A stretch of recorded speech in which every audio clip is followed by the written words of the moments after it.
Dalam video ni kita akan lihat berkenaan dengan satu objek yang misteri, iaitu lohong hitam.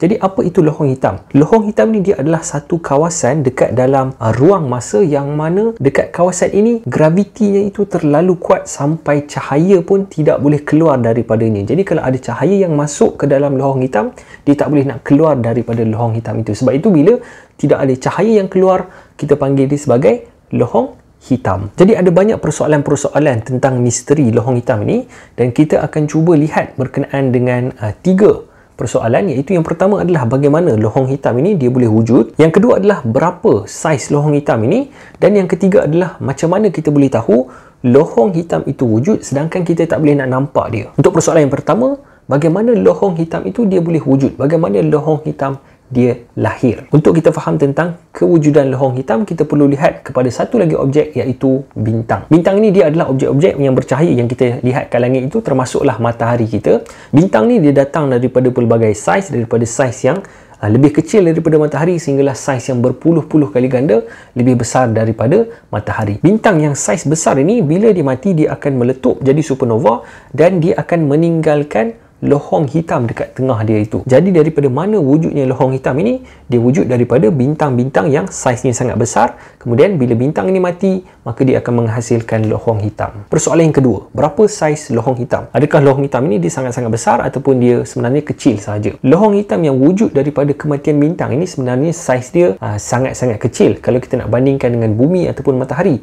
Kita ambil contoh matahari. Kalau matahari itu dia menjadi lohong hitam, maka saiznya itu adalah sekitar 6 km saja dia punya diameter dia. Dan untuk kita hitung saiz bagi lohong hitam ini, kita ada kaedah dia, iaitu menggunakan jejari Schwarzschild. Yang mana rumus untuk jejari Schwarzschild ini kita boleh dapatkan daripada teori kerelatifan Einstein. Kalau bumi kita ini dia menjadi lohong hitam, dia punya saiz dia itu akan jadi sangat-sangat kecil, lebih kurang dalam besar ini saja. Besar duit 10 sen. Jadi saiznya itu sangat-sangat kecil untuk bumi, kalau bumi itu dia menjadi lohong hitam. Tapi ada juga lohong hitam yang mana saiz dia sangat-sangat besar, seperti lohong hitam dekat pusat galaksi, iaitu lohong hitam supermasif, yang mana dia punya jisim dia adalah lebih kurang dalam berjuta-juta kali ganda daripada jisim matahari, maka saiznya pun akan jadi sangat-sangat besar lah. Bila kita kata tentang saiz ataupun diameter, apa dia punya sempadan dia? Maksud saya adalah kalau kita ada lohong hitam, apa sempadan antara luar lohong hitam dan dalam lohong hitam?